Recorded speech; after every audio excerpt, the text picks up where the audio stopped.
On a dressé l'ensemble de la situation qu'on avait dans le département. Alors il y a à la fois des signes qui sont positifs, puisque le chômage commence à baisser et l'activité économique commence à s'améliorer. Seulement voilà, on ne peut pas se cacher derrière son petit doigt.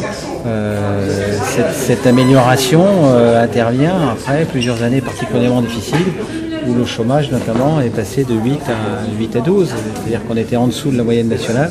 On est passé au-dessus, donc ça nécessite une mobilisation extrêmement forte de la part des services de l'État. Il y a eu en 2015 1200 contrats aidés en tout, 1200 personnes qui ont bénéficié de ces dispositifs, sans parler des dispositifs particuliers de la garantie jeune. Il y a par ailleurs une action importante au niveau de l'apprentissage. Il est clair qu'il faut tout faire pour que les publics qui ne sont pas en situation de pouvoir être embauchés aujourd'hui ou qui ne trouvent pas un emploi accèdent au marché de l'emploi. Et puis il y a d'autres champs pour lesquels incontestablement l'action structurante doit être engagée, plus particulièrement en matière de politique de la ville, réduction de la fracture sociale, la fracture territoriale aussi, parce que les zones dites rurales, je préfère parler des zones de montagne, sont des zones qui méritent une attention importante et pour lesquelles il y a une action qui est à la fois vis-à-vis des publics, vis-à-vis des services publics et puis d'une manière générale tout ce qui doit permettre de faire en sorte que les formes de discrimination, d'égalité ou d'inégalité d'accès aux droits, eh bien, ces formes-là soient combattues par des dispositifs adaptés en fonction des différents publics. Non, moi ce que je constate c'est que on a eu une détérioration complète depuis en gros 2010-2011, donc je considère qu'on aura réussi à surmonter l'essentiel des difficultés quand on arrivera à revenir aux chiffres de 2010, 2010-2011. Pour le moment c'est pas le cas.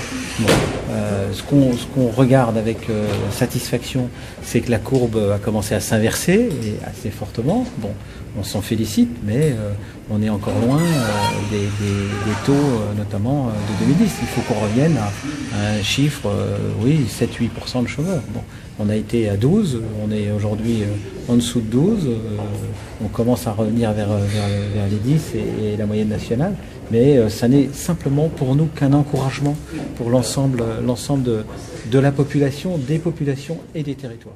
Et puis, sur la sécurité routière, il faut que tous les acteurs soient mobilisés. Tous les acteurs, c'est à la fois les citoyens, parce qu'il y a un travail de contrôle, parce que régulièrement sur les accidents mortels, malheureusement, il y a des comportements à risque qui sont liés à ces accidents mortels. Donc tout le monde doit exercer sa fonction de contrôle. Les collectivités locales, parce qu'il y a un travail pédagogique essentiel. On se rend compte malheureusement que les accidents mortels sont souvent ciblés sur une petite catégorie de population qui met en insécurité et en danger une grande partie. Et puis, bien sûr, l'ensemble des services de l'État par une action énergique au niveau de la prévention, mais au niveau également de la sanction. On a pris des sanctions importantes en matière contraventionnelle, notamment, mais pas uniquement. On n'hésite pas à procéder à des retraits de permis de conduire, on n'hésite pas à faire des enlèvements de véhicules quand c'est nécessaire, et on n'hésite pas non plus à intervenir très durement quand on a des vitesses excessives, quand vous voyez que des personnes sont à 120, 130 ou 140 km/h sur des axes qui sont limités à 50, c'est quand même tout à fait inacceptable. Et heureusement, les chiffres 2006, même si ces deux accidents mortels sont toujours une tragédie, et je vis moi personnellement chaque fois chacune de ces tragédies, je vous le dis, heureusement les chiffres de cette année sont quand même plutôt encourageants, puisqu'on est à peu près à la moitié du nombre de morts que ceux qu'on a constatés l'année dernière. Mais là encore, chaque drame est un encouragement pour faire en sorte qu'on améliore la situation.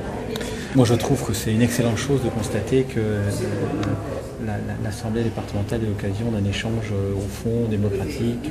Il y a eu, je crois, 14 intervenants différents. On a eu 22 questions, 23 questions. Donc on sait très bien qu'on puisse avoir cette qualité d'échange. D'ailleurs, je veillerai, comme je l'ai indiqué au début, que toutes les questions donnent lieu à une réponse écrite complète. Parce que sinon, si j'avais donné tous les éléments, c'était 1 heure de plus qu'il fallait rester au sein de l'Assemblée. Derrière, je pense notamment sur le PLU, qu'il y a une exigence vis-à-vis de l'État, et cette exigence, c'est à la fois bien sûr le respect de la loi, mais c'est aussi la lisibilité de notre action. C'est la raison pour laquelle le travail que l'on fait au niveau de l'instruction des permis de construire est identique au travail qu'on a fait au niveau du contrôle. C'est ce travail-là que j'ai mené avec le directeur départemental du travail, le directeur départemental des territoires et de la mer. Et ce travail-là commence à apporter un certain nombre de résultats. Et ces résultats, il faut les faire fructifier, c'est-à-dire faire en sorte que les collectivités s'équipent de plus en plus de PLU, puisque les PLU, c'est d'une certaine manière un contrat de développement pour l'ensemble de la commune dans le respect de la loi.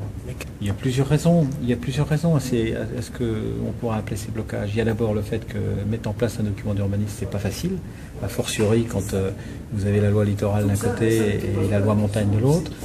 C'est un document technique assez compliqué et on a beaucoup de communes qui sont des petites communes qui ne sont pas complètement outillées. C'est aussi une des raisons pour lesquelles l'intercommunalité peut avoir du sens, c'est que ça permet de s'outiller.